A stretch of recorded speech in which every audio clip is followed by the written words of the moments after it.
Has it started? Oh, it started! Shit. Hi, and welcome to... What shit am I calling this now? Hashtag just a natter. Yes. I name it and can't remember the name. It is going so well. Sorry, I've literally got people messaging me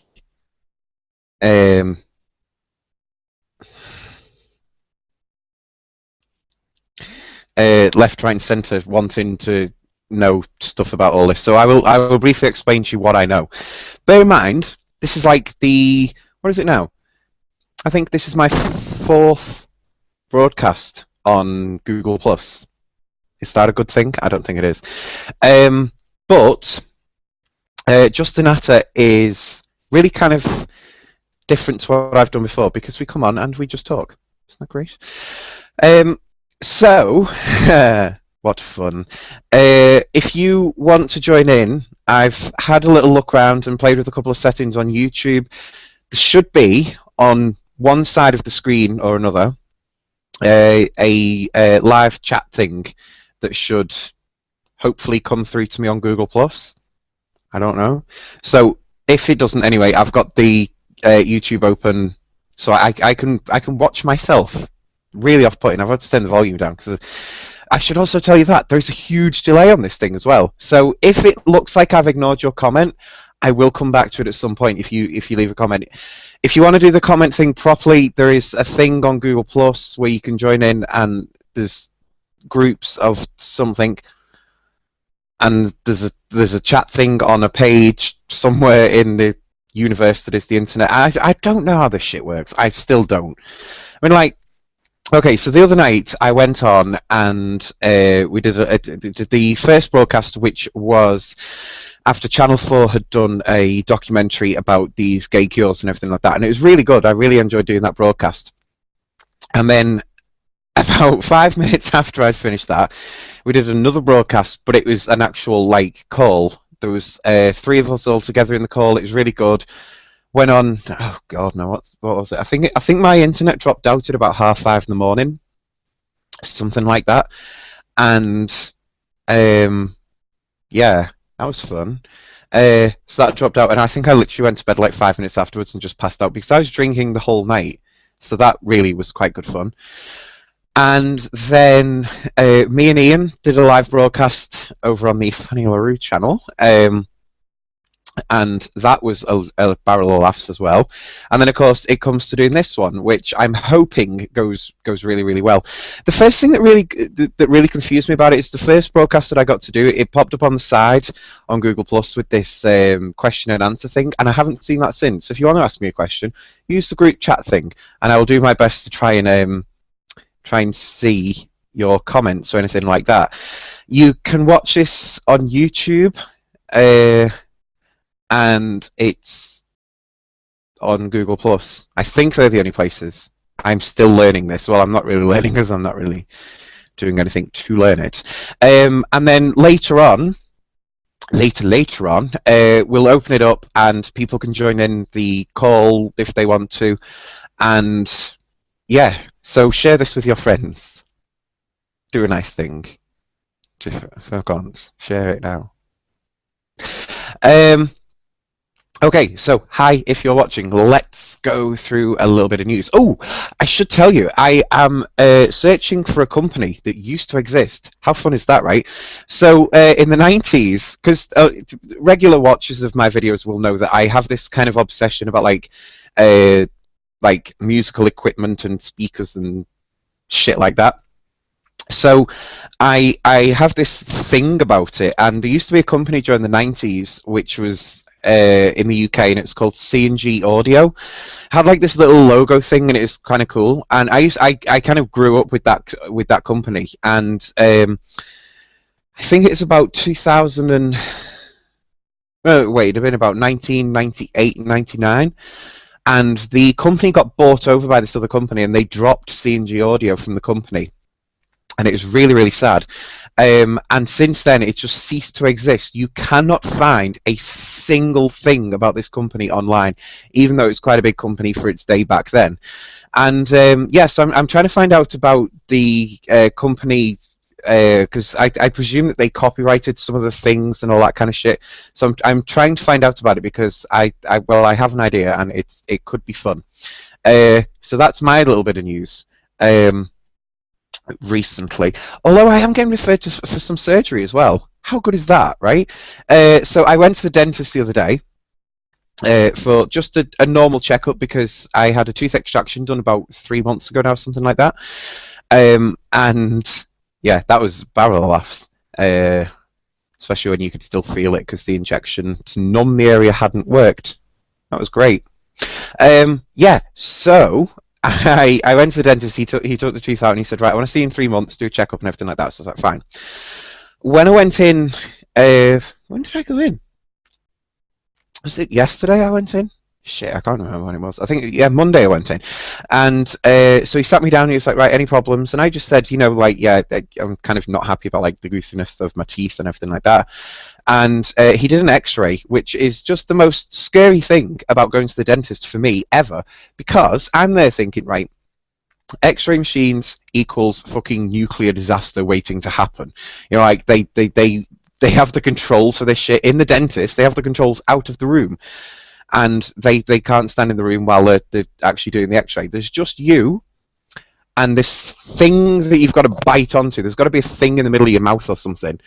And then there's a stick that kind of like comes out your mouth and it's got a big circle on. And then there's this fucking massive machine in front of your face. And I'm like, right, that's Chernobyl waiting to happen. Right there, in front of my face. That is waiting to happen. Like, it's just going to fucking explode. I'm going to die in the dentist. And fucking, he's not even numbed me. I mean, that's great, right? So he did the x-ray, he looked at it, and he said, right, okay, this is where I get really confused, because my mum's tried looking into this and found something out, and I get lost. It's something to do with the bones at the front up there have changed something. So I've been referred to go and have a consultation with a surgeon, and it could very well result in surgery. I'm really excited about it because it's probably going to sound really sad, but I actually have a bit of an obsession with surgery. Like, I'm not really against going under the knife for certain things.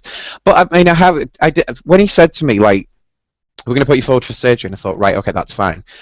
And then he was explaining more and more about it, and I was like, shit, I'm going to have to pay for this, aren't I? And then he said about where the hospital, and I was like, oh, National Health Service. Brilliant. Do whatever you like. Liposuction as well, please. That'll help with the teeth. But yeah, so I will keep people updated about that. But yeah, I might be going for some surgery quite soon. But I mean, I was thinking about it, and I was like, you go off in your head and you have these little visions, and you're like, right, maybe I could just go in, and the surgeon would sit me down, and he'd like, maybe do an X-ray or two, just see what the state of the teeth is and everything like that, and then maybe he'd just turn around and say, right, we'll take them out. And we'll put false ones in that will never discolour. You can eat what you want, you can drink what you want, they'll never discolour. Don't even have to fucking brush them again, and you're fucking sorted. And they smell of mint, so you're always going to have fresh breath. I mean, why can that not happen for me? It's just bullshit.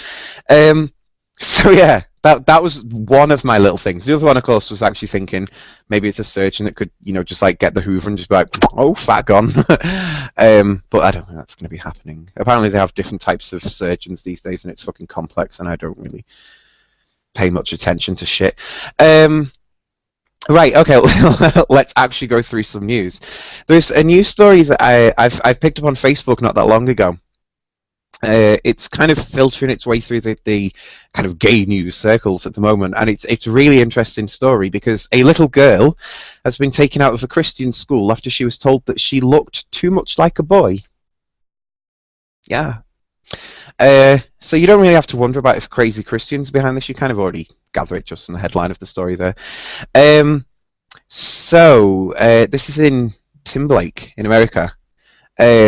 Sports sneakers and short hair is what makes an eight-year-old. I can't even pronounce that fucking name. How did you say that? Sunny Kale something. I don't know what it is. It's also what she had removed from her. Oh, it's also what had her removed from this Timberlake Christian school. Her grandparents pulled the plug on her time there after she was told she was no longer welcome. The family received a letter telling them that the 8-year-old granddaughter didn't follow the school's biblical standards and that she must be refused enrollment next year. She's out and in public school now. I mean, there is a lot more to it. I'm not going to go through the whole story thing with you, but this is fucking disgusting, right?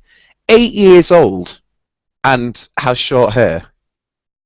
Is that really enough to kick a child out of education? I mean, what kind of example is that setting for the whole of the Christian community in basically saying we're going to fucking judge you by your hair? I mean, if this Christian thing wanted to be done right, surely during high school they should tell children not to shave their faces, that they're not to shave, in fact, any hair on the body. Isn't that supposed to be part of the Bible? That men are supposed to have these beards and everything like that? Well, what the fuck? Why bother teaching them about fucking anything? Just, throw a copy of the Bible in front of them. Like, right, there you are, set up for life, off you fuck, done. But no. No, no, no, no, no. This Christian school it's just pathetic. It really, really is. And I'm sorry, but we live in a society at the moment, and I've said this time and time again, it's nothing new for me to say, right? But we have this mentality in society at the moment that we judge people by the looks. Like, you can't look at a fat person and not think in the back of your head, like, well, they're fucking huge. And I personally can't look at a thin person without the little voice in my head going, well, you fucking eat something. I just want to throw food at them and just be like, put weight on. I know there's medical conditions around everything like that, but Jesus Christ. When every magazine that you look at in a whole bookstore is focused on these thin, attractive women, bullshit. Absolute bullshit. I'm sorry, it really, really fucks me off when I see shit like that. Because I just think, well, what the hell are you doing?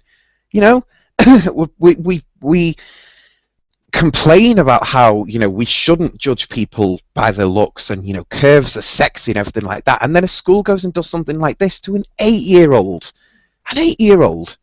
I'm not being funny, but an 8-year-old is still mentally developing. You don't think that an incident like that could genuinely mentally fuck an 8-year-old up? Because it really could.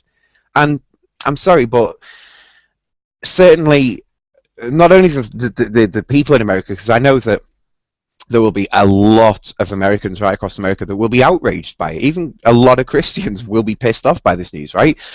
But it just blows my mind that a school is allowed to do this in the first place. Really don't get how they can do it, But whatever. The saying is only in America. Well, no comment on that. But yeah, that's basically the news that's going around at the moment, and it's just really, really pissing me off because I don't know, it's just incredible that that's deemed acceptable by anyone. Right, next news story. Oh, by the way, if you've joined us late, feel free to use the comment bits. I will be flicking between the pages, so I will see your comments at some point, and that will be fun. Right, what was the other bit of news I found? Oh, there we are. North Korea. Pardon me. I only have to say North Korea, and you're already sat there like, oh, fuck, what have they done now? North Korea has fired 2 medium-range ballistic missiles. Is it ballistic or ballistic? I presume it's ballistic. I don't know. Fucking give a shit. North Korea has fired 2 medium-range ballistic missiles towards the Sea of Japan. South Korea's news agency has said. I'm not even going to try pronouncing that word. The missiles flew some 400 miles. And this agency's been told. Wasn't it last week? Let me have a little look. Saturday, the 22nd of March. I think that story is. North Korea launched 30 rockets near South Korea. Yeah. What is North Korea doing? Does anyone have an idea? Like, don't get me wrong. I have looked into North Korea because for me, it's actually quite fascinating. It's I don't even know how to describe it to you. Like it's just a completely different way of life. Like really different. For example, most of the country doesn't have an electric supply. Just doesn't have it. Um, if my memory serves me right, North Korea has. Oh no, what is it now? If I remember rightly, it's something like the world's biggest hotel or something like that. But when the government were building it, they ran out of money, so it's only partly finished. I can't remember quite what it is, but I remember seeing the images of it. It's a huge building, quite near the south of North Korea, not South Korea, but north of South Korea, but south of North Korea. It's complex, but yeah. So it's this fascinating building, and yeah, I remember finding out about that, and I thought, you know what? What is it like in North Korea? And obviously these days we have things like YouTube and Google and everything like that. And there is actually a documentary, and I can't remember who filmed it, but it is on YouTube of I think there's like two men that managed to actually get into Korea.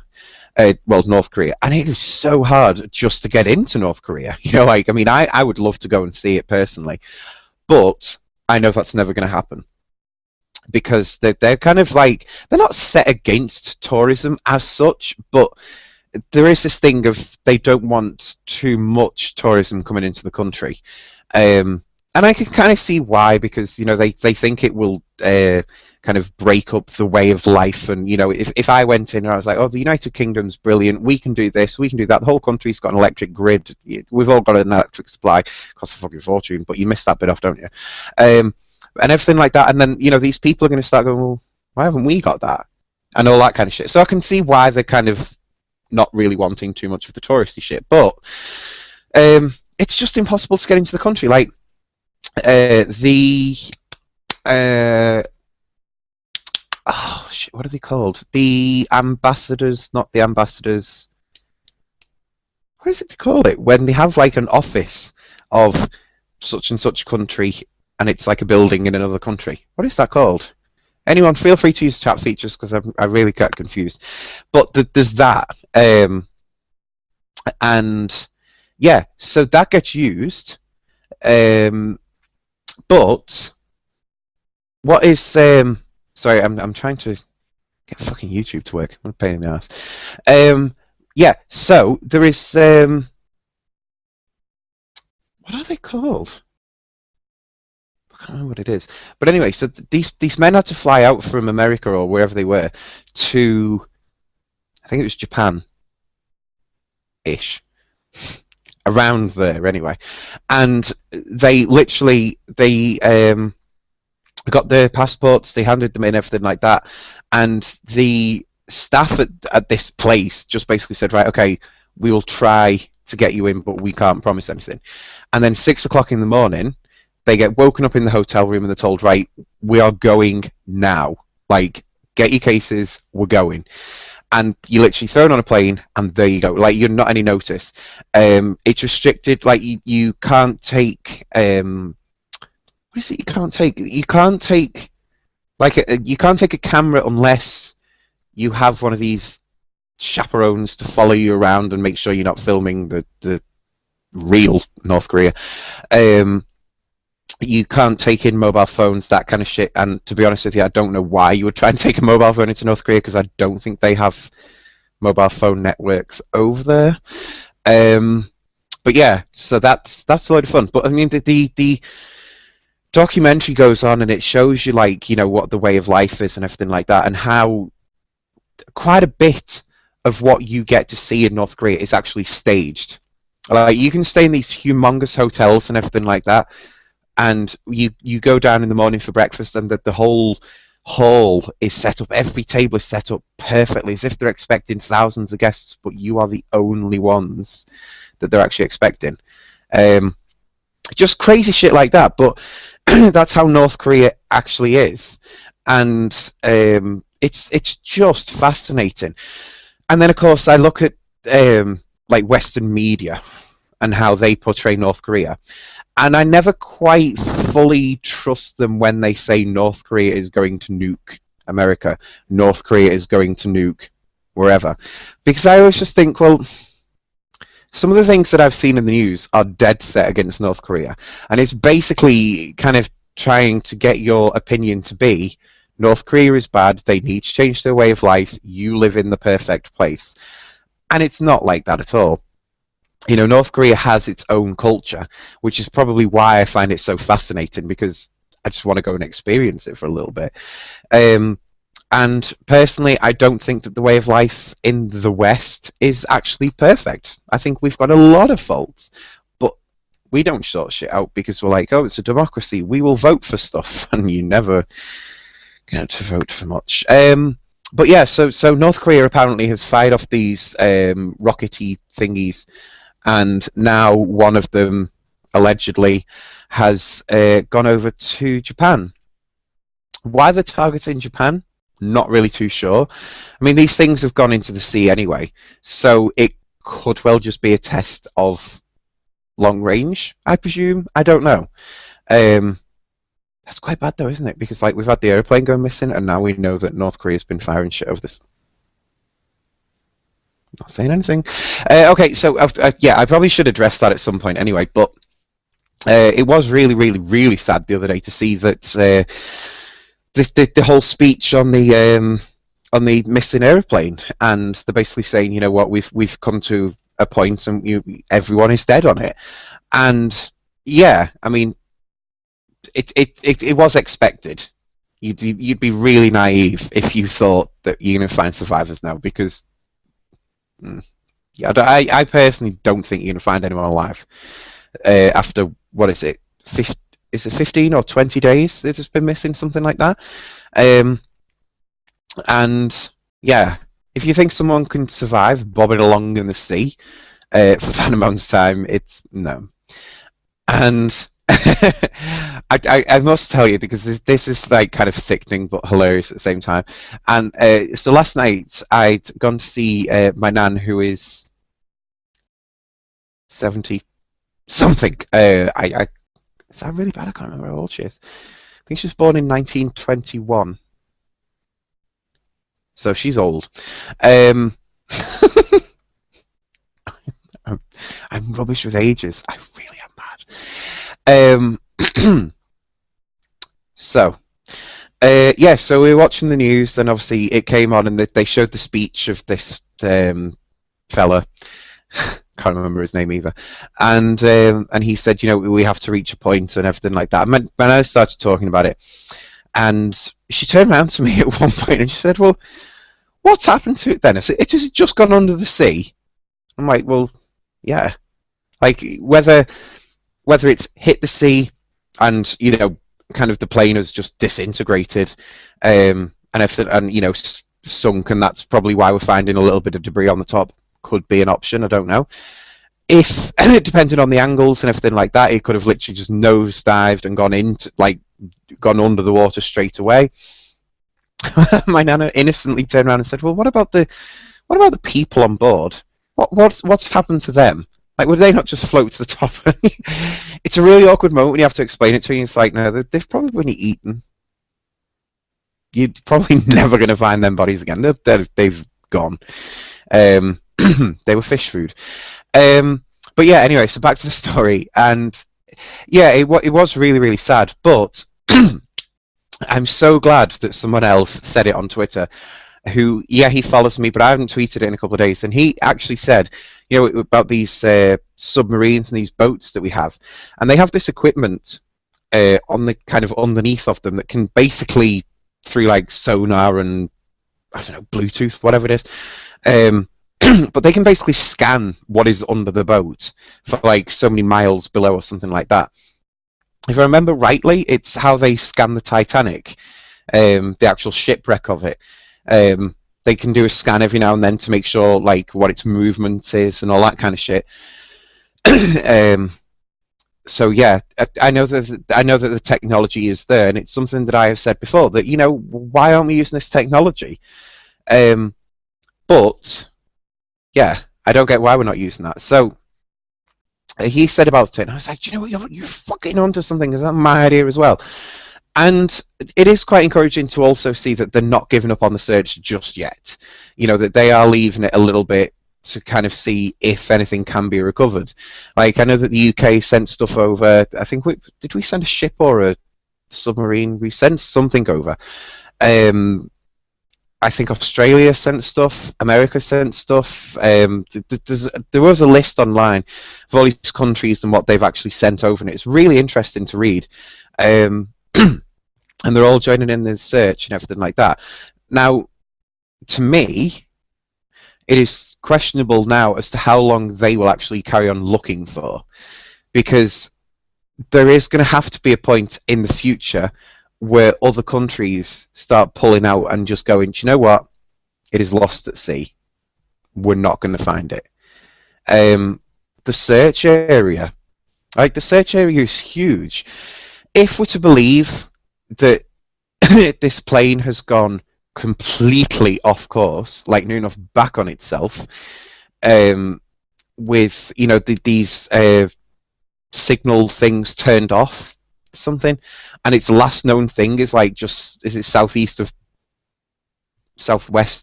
of Perth or something like that. That's its last known place. What? I don't get it. I really, really don't get it. So obviously, my main thing is I really hope that they find the black box for it, and that we eventually get to find out. Because I know this has been another thing. Oh, explain more. So a lot of people have asked, what does a black box actually record? Like, what information is going to be on there? If my memory serves me right, it does vary from like object to object. Like a plane isn't going to record the same thing that a ship does, that kind of thing. It records the microphones of the, what do we call them, the pilots. They are constantly recorded. So if we found it, then we're going to hear what they said. And okay, it's not going to make much sense to me, but when it's translated, it probably would. So if there has been terrorist activity on board, because I know that that's been spoken about quite a bit, if that has happened, you're going to hear it. And you're going to hear probably what's not so much like you're going to hear the pilot standing behind going, oh, he's got a knife against me throat and we're having to go off course. You're not going to hear that kind of stuff, but you're going to hear there's a bit of commotion, or someone shouting to turn that bit of equipment off and that kind of stuff. Yeah, the black box should also record the location, if my memory serves me right, and there's something to do with it recording, like, what actually happens on the flight deck. Like when you turn a dial, for example, like, how can I put this? The air conditioning on board. Say the pilot has got it set at 20 degrees and he wants it turning down to 15. So he turns it down to 15, the black box records, air conditioning went from 20 to 15. Like that. Okay, you get it now then. So it should record stuff like that, but whether it has or whether it hasn't, I don't quite know. But I mean, that's the main thing that I would love to find out. Also, if anyone watched the last broadcast that I did, which oh god, what was it now? I think it was a Drunken Rambles video on this YouTube channel, and I was talking about this plane, and I said about another flight that basically kind of mirrored what's happened with this plane. It was Swiss Air Flight 111. It's taken me 2 fucking weeks to remember that, but yeah, Swiss Air 111 is the flight that went off course on the east coast of Canada near Halifax. It went out to sea and literally just dropped off the radar. Everyone on board was, well, we presume, killed straight away, and yeah, there was no survivors found on that. The brief bit of history on it is that the bits of the airplane that they found, there was 2 million pieces altogether. And the main way that they actually investigated the aircraft and what had happened to it was that they reconstructed the front, the actual cockpit of the plane, and they reconstructed it and then took it all to bits. And were like, right, okay, we know that that's from the roof, and that looks a bit crispy. What's happened there then? And it's fascinating. There is a whole documentary about it. Really, really interesting. It's Seconds to Disaster or Seconds from Disaster. I think it's Seconds to Disaster. Swiss Air Flight 111. But if you have a look for it on YouTube, it is just Seconds from Disaster cockpit fire or flight deck fire, whatever you want to call it these days. Why don't we call it a cockpit these days? When did that change? Like, I had loads of jokes about cockpits, and they're useless because it's flight deck. Bullshit to that. Also, speaking of aeroplanes and that kind of thing, do you know what I found out the other day? You know when you get told on an aeroplane or something like that, you get told that if you're told to go into the embrace position, like we all know what that is. You have to put your head down to your knees, arms down by your side, that kind of thing, right? Do you know why you go into that position? I never knew this, and this is sickening, but kind of effective.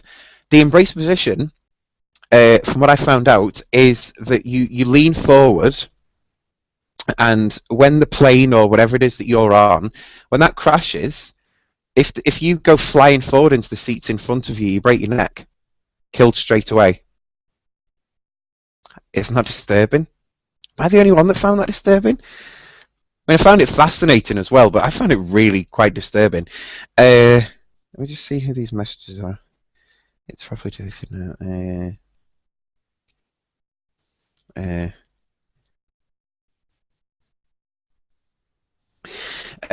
Yeah, so that was fascinating, but made me feel a little bit sick at the same time.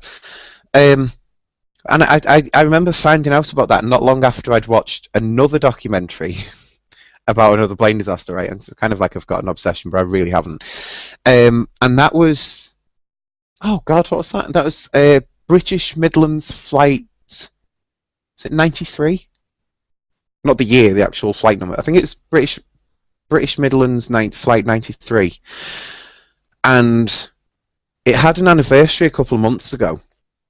And there was this whole feature about it on this website, and it's really interesting. It's saying, like, it had this map of where the passengers had been sat and if they'd survived or not.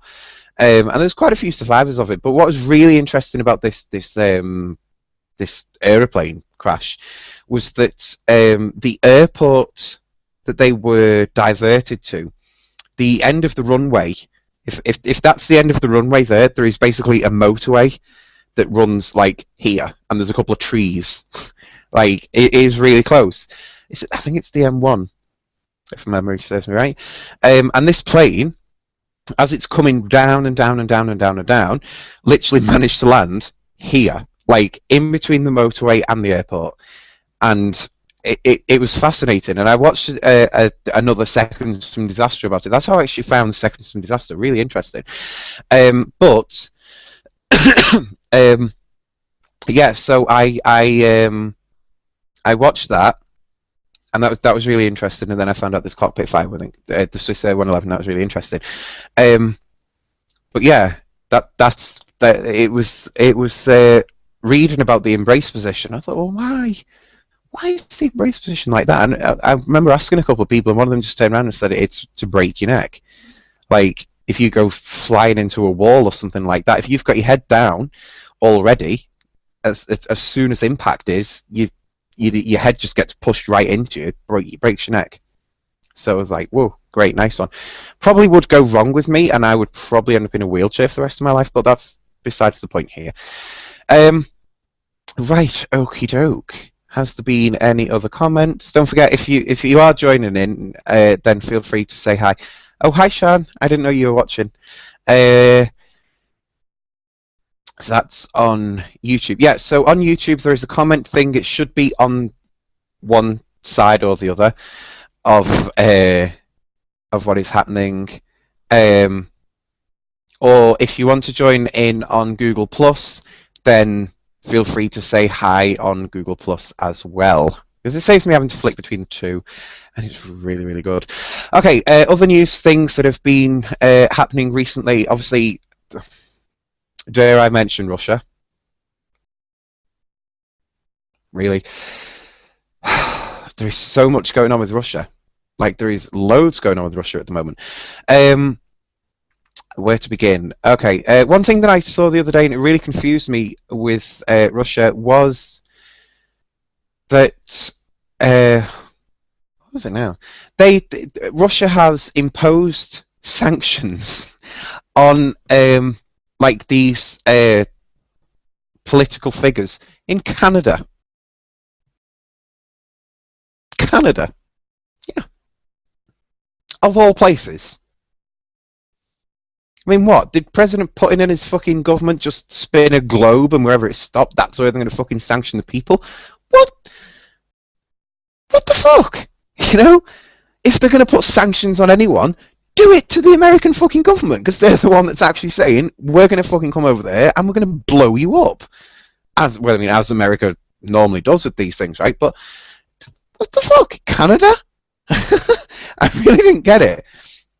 But I remember when I was reading the news and I was sat there and I was like, who the fuck are you, Russia, to do that? You know, Canada's not involved. Just didn't get it at all. Okay, so what's going on with Russia then? There's loads going on with Russia, as you would usually expect. The threat of war is basically still there. In fact, actually, from my interpretation of the news, the threat of war is kind of getting a little bit too close for comfort because there was two. I was going to say Korean then. That's not right. There was two. What country is the time on about? Ukraine. Ian. There's two Ukrainian soldiers. One of them was shot dead. The other one was injured by Russian forces, as they like to call them now, because not all of them are dressed as the army. And yeah, it just really begs the question of, well, how much is the Ukraine going to take before it arms the army and just says, do you know what, fight? It cannot be long, right? I mean, there's so many air bases that have been taken over, so many navy things that have been taken over in Crimea. In fact, I think near enough now the Ukraine is basically out of Crimea. Like, you know, the army's gone, the navy kind of got took over. There's loads of shit that's happening. And do you know what? If another country was going to do this to Russia, Russia would have already pressed the buttons and countries would be nuked. We would be microwaved to death. But because it's Russia doing it to another country, it's deemed as acceptable. The whole thing of whether Crimea has always been a part of Russia all along, whether that is actually true or not, don't give a shit. The way that Russia has gone about this is fucking disgusting, and I'm sorry, but there needs to be more done. I mean, the fucking sanctions. What? I get put on sanctions by the job centre on almost a fucking hourly basis, as does every other unemployed person in the UK. Sanctions don't do shit. You know? In my opinion, when it comes to stuff like this, you fight fire with fire. And I'm sorry, but Russia has already opened fire. It's time to retaliate. Completely. I don't support war, and I think that, you know, we've tried long enough now to avoid war, but we can't let this go on for much longer. You know, there's all this paperwork that's getting filled in the EU, and there's paperwork getting filled in fucking Russia and everything like that, and it just gets to the point where you're just like, you know what? Just send the troops in. Send Russia home. You know, if they want to take Crimea, let them go about it the proper way. You know, this whole thing that, oh, well, there was a vote and people voted for Crimea. Do you know why the people voted for Crimea? Have you seen the images of what has happened to people who support the Ukraine? Have you seen what happens? You know, these people are literally either pulverized or they are left dead.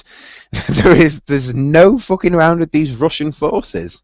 You know, it is a case of you either support Russia or you leave Crimea. And bullshit.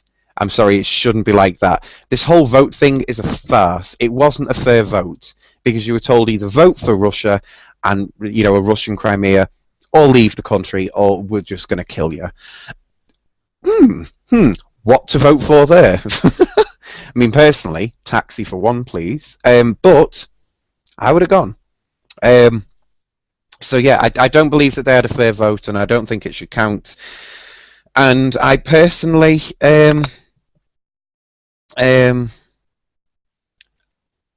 on, it's on my Facebook. Yeah, I personally just think it's time now that we started fighting fire with fire and actually sending in troops.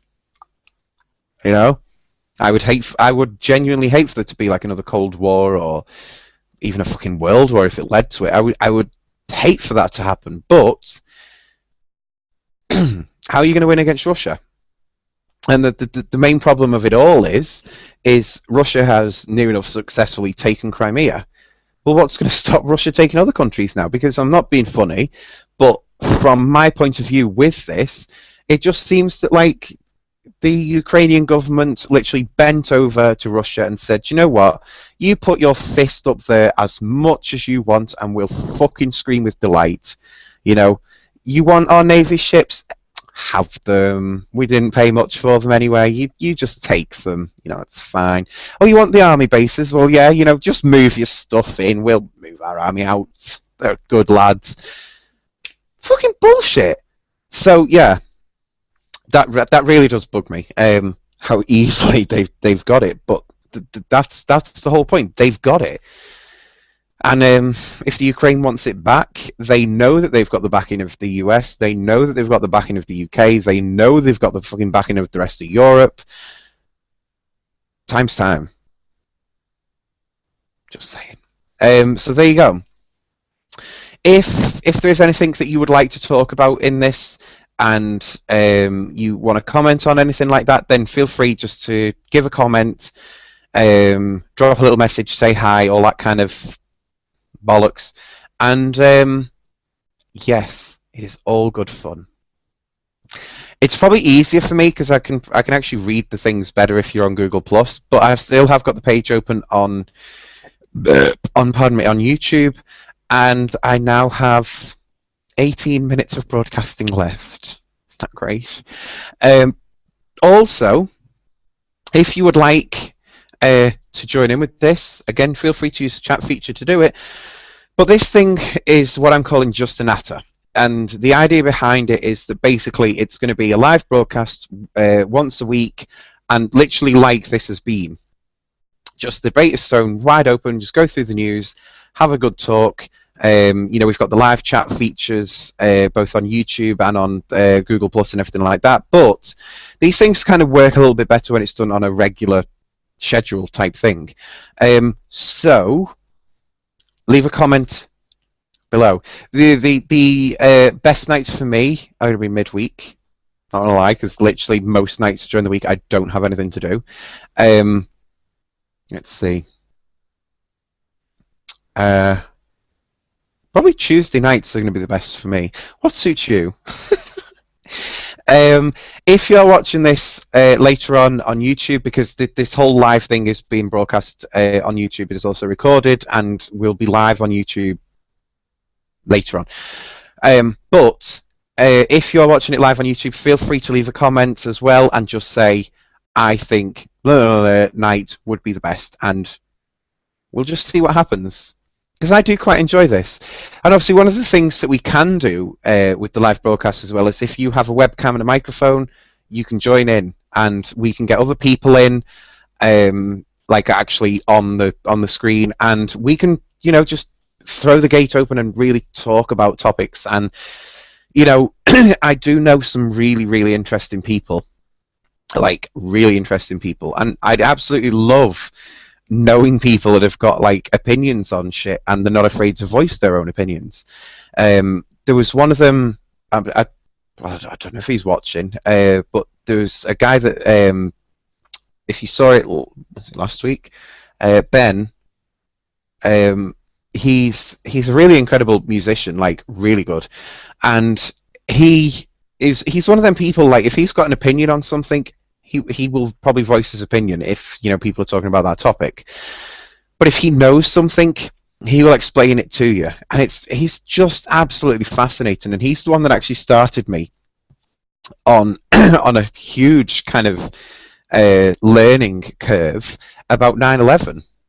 Yeah, it wasn't near any anniversaries of 9/11 or anything like that. It was just a case of Ben was talking about it on a website that I won't name because I'm not giving them any free publicity because it's ran by a bunch of cunts. But you didn't hear me say that word. It's fine. It doesn't count YouTube.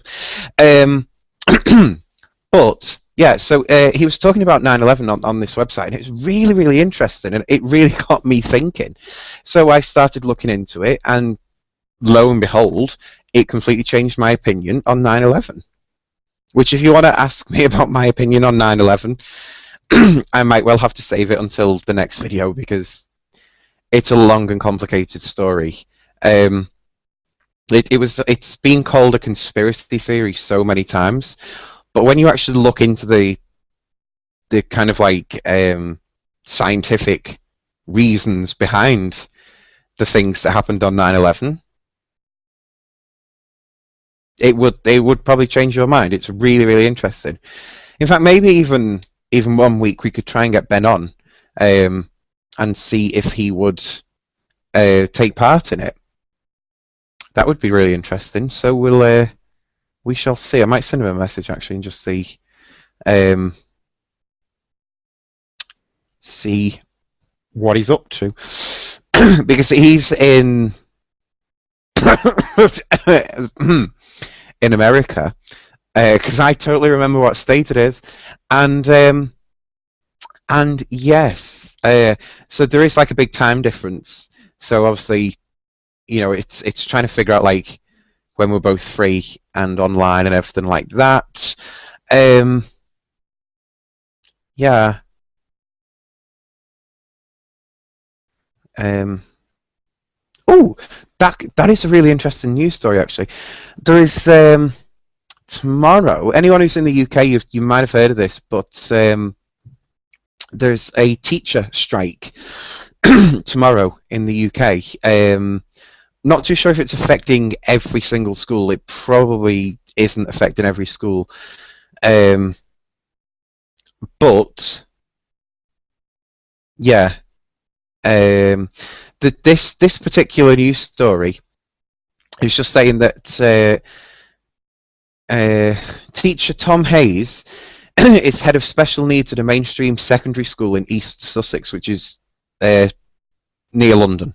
For anyone who's watching who isn't in the UK, Mr. Hayes sent this letter to the parents of children at his school, explaining why he and his colleagues have decided to go on strike. And it just says, "We, the undersigned, oppose the introduction of performance-related pay for teachers. Firstly, in principle, because we see education in schools as essentially a collaborative that word endeavour in which we depend upon each other. The success of our students is predicted upon their prior attainment and good teaching that they have received before they get to us as individual subject and class teachers." That doesn't make sense. No, it doesn't. Support the staff. Da, da, da, da. Yeah, it's basically it's a long letter, and the main thing of it is covered there by these performance-related pay. It's yet another government thing. I mean, you just gather it there straight away. My friend Chan, who said hi in this earlier on, was training to be a teacher not that long ago. 3 years ago. Something like that, I don't know. But, yeah, so I actually support the teachers going on this strike. Hang on, sorry, what's Ian saying? It's in hospital.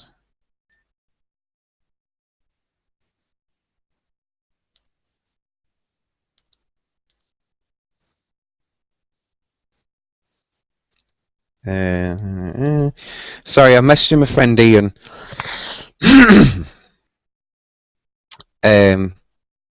And He's trying to figure out how he can watch this broadcast and can't because he's using a piece of Apple software. A load of shite. I fucking hate Apple. Right, so teachers going on this performance-related pay thing, load of shite. Only because I can quite guarantee that the pay scales would be completely changed in that the government would save money, basically. Look, if you're going to do a performance-related pay packet, you need to rate the teacher on every single lesson that they do, not the students and how well they do. Because surely on that scheme, if you had a classroom of 30 children and 15 of them had mental disabilities or whatever is going to hinder them in the process of their education, surely that teacher is going to receive less pay. But that's not to say that that teacher with a different set of children isn't going to, produce the results that we want. How's that fair? So no, I don't agree with it then in that sense. I don't agree with it in the sense that teachers do have a lot of work, like a lot of work.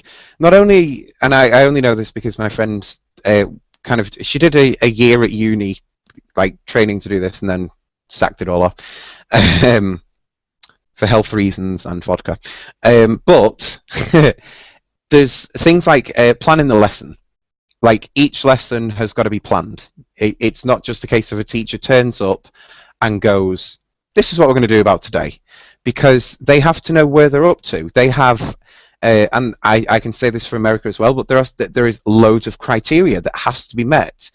By the end of a certain period of time in a child's education, they have to have learned certain things. And if you're not going to plan your lessons, you can't look back at the end of that period and go, "Well, I did teach that to them, but when was it?" So each lesson's got to be planned. All the activities have got to be planned, everything like that. So there is a lot of planning that goes involved just in the lessons. Then, of course, there's actually doing the lessons. I mean, I've never been a teacher. I really wouldn't want to be one, but not the easiest job. Because you've got to kind of understand what it is that you've got to teach and how you've got to teach it and that kind of shit. So, bit of a complex job. Then, of course, there's things like homework that has to be marked and checked over and everything like that. A lot of teachers spend so many hours at home that go unpaid, and they will literally sit there night after night marking all this coursework and everything like that. And there's a lot of hours that go into it, and that should be paid.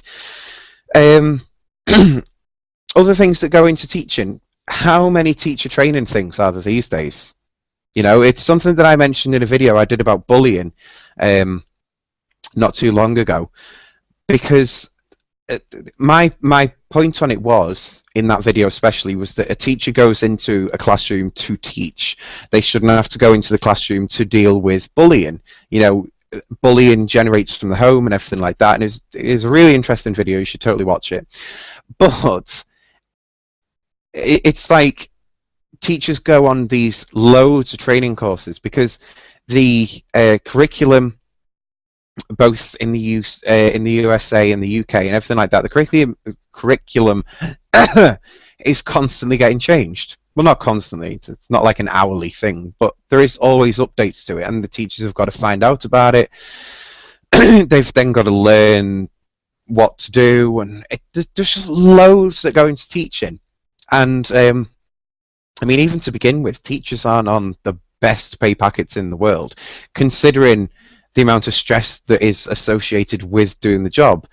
And I don't think that a lot of people kind of appreciate just exactly how much stress there is into actually teaching it. Well, not just the teaching, but everything that goes around it as well. Like the kind of job as a whole, if you can imagine it as a ball, not a lot of people kind of know or appreciate all the effort that goes into it. So, yeah, I fully support the teachers going on strike, and I think if people understood the main reasons as to why, why the teachers are going on strike. I think that the teachers would have a lot more support.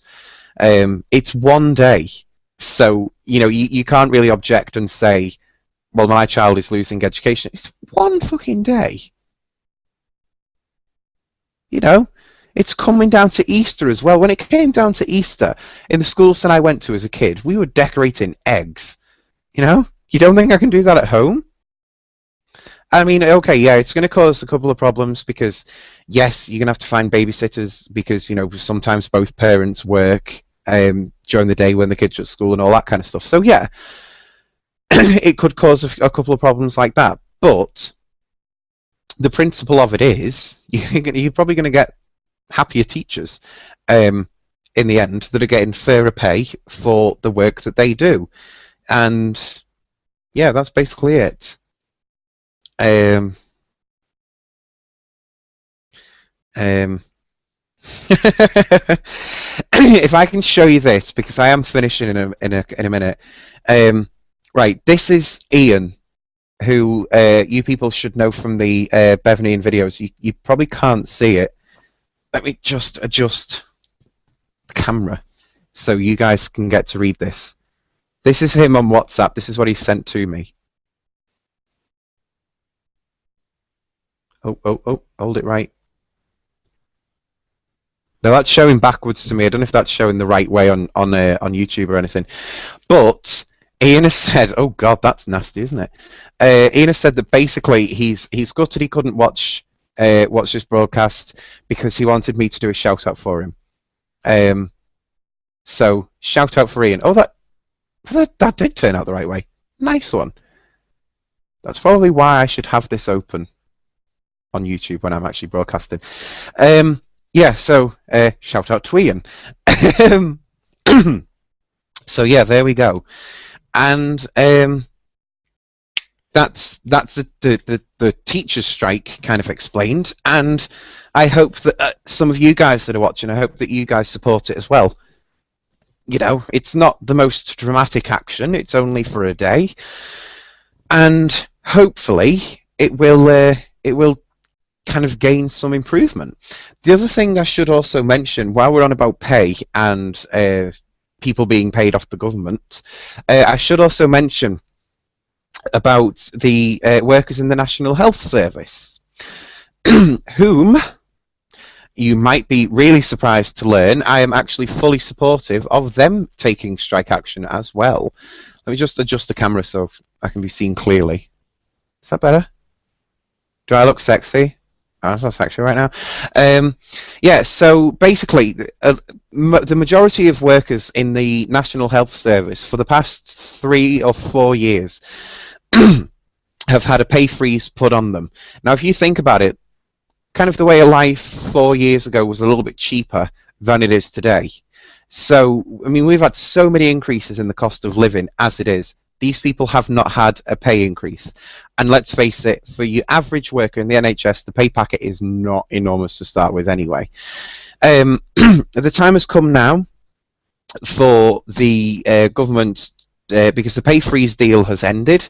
So obviously you're thinking, well, pay increase to actually up-to-date, going rates of pay. And the government are begrudging them a 1% pay increase. I think that the latest that I heard on it, because I do have contact with a couple of people that actually work in the National Health Service, the latest I've heard on it is that there's only going to be select groups of people in the NHS that are actually going to get the pay increase.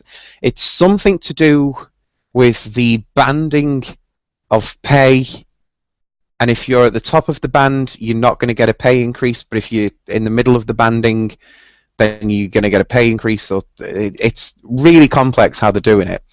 But I do fully support them if the NHS did a walkout. Like if the NHS is doing a walkout tomorrow, fully support it. The main reason I can fully support it is because I know that there are certain workers in the National Health Service, like nurses, doctors, surgeons, that kind of thing.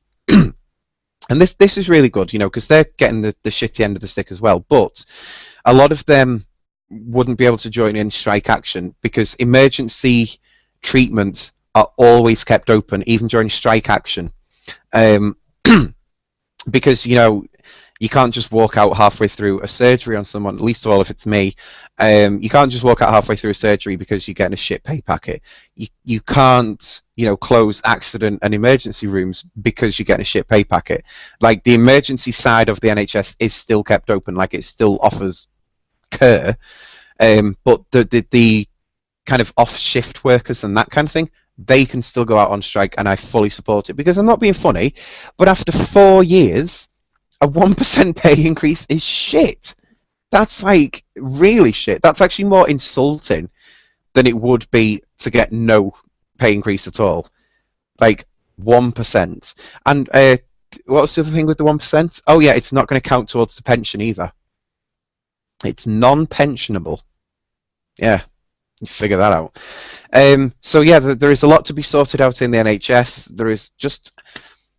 There's just a lot to be sorted out in the United Kingdom, and we'll get around to that next time. But I have reached my hour on doing this, so thank you all very much for watching. Thank you for those of you that have commented. Has anyone else actually commented, or is it just Sean? Let me have a little look. Refresh, refresh, refresh. Oh no, it is just Sean. And no one commented on Google Plus either. Shower of shite. But yeah, so thank you all very much for watching. I hope that you've enjoyed it. Like I said, please do leave a comment on what is now going to be the YouTube video as to when you would like to see this done. I personally think Tuesday nights are going to be quite good, and we'll get this thing done on a regular basis, because I've quite enjoyed this. You can always get involved and everything like that. And yeah, thank you very much for watching, and I will see you again soon for Just a Natter.